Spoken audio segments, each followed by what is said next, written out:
The word helium, what comes to mind? Balloons. Balloons, right? Yeah. Gas, right? Something that floats. But helium is actually much more important. It's important to all our lives. It's much more than making balloons float. Helium is used in MRI machines, it's used to purge space tanks, used in semiconductors, science experiments. So helium plays a big role, right? The reason I'm bringing it up today is because we're running out of helium. And without helium, our daily lives would be seriously affected. So what is helium? Helium is a simple atom. Its nucleus contains 2 protons and 2 neutrons, and it has 2 electrons. It's very stable, and it's hard to find in nature. Helium has a lot of applications. Helium is used for cooling medium to large hadron colliders, superconducting magnets in MRI machines, which is important to all your guys' lives. It's used for satellite instrumentation and communications, making all your cell phones work, all your computers, all your internet.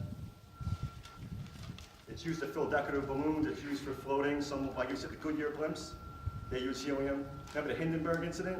They used hydrogen, right? And what happened with hydrogen? It exploded, right? Hydrogen's no good. It's too reactive, but hydrogen's the only other atom that's lighter than helium.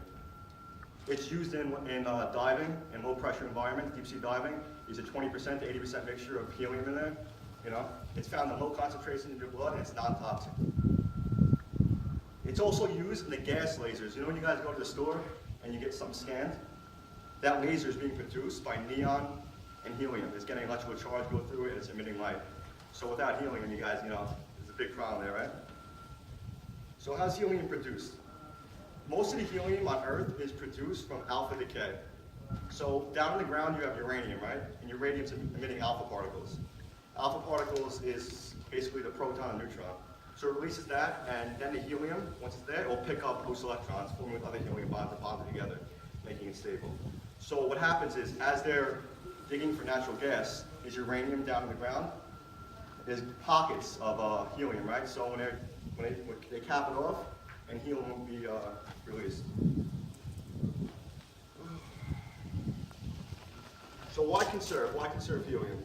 The experts say the world could run out of helium within 25 to 30 years, potentially spelling disaster for hospitals whose MRI scanners are cooled by the gas in liquid form. Even anti-terrorist machinery, like those scanners that scan for IDs and stuff, there's helium in there too. Radiation monitors, millions of children are watching their balloons float on the Thanksgiving Day parade. All this stuff is without that. So without helium, imagine going to the doctor, right? And you do something wrong, you're going broke, you tear a muscle, and you can't find out what's wrong. You hit your head trauma, they didn't do an MRI in your brain.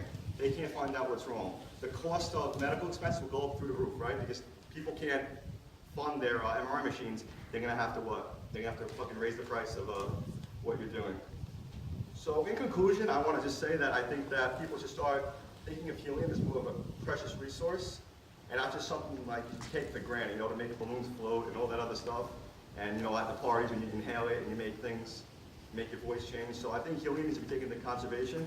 So maybe next time you have a party, maybe get those balloons that you put on like a stick, they float that way. Because if we keep using helium, it's gonna go through the roof in price. And yes, the US has some of the biggest stores in the world. We do produce 75% of the world's supply of helium. If we run out, things are gonna get a lot better. So, have any questions? Yes. What is the market price of helium? Market price of helium, liquid helium, is around $5 a liter. But they do say that if things keep going the way it is, price can go 25 to 50 times. So think about that. Next time, get an MRI, or you're at a store and you want to get scanning items, the cost of everything will go up. So your cell phones, satellite communications, internet price, there's a huge market that it's going to play. A lot of things that you use and stuff are not going to be accessible anymore, and it's because of helium. So, what about that? Yes. How was helium discovered? Helium was discovered by astronomer Norman Seiker, and he was an astronomer, I think, in the early 1900s, and that's about it. I don't know too much on how it was discovered, but I know it's that. Anything else?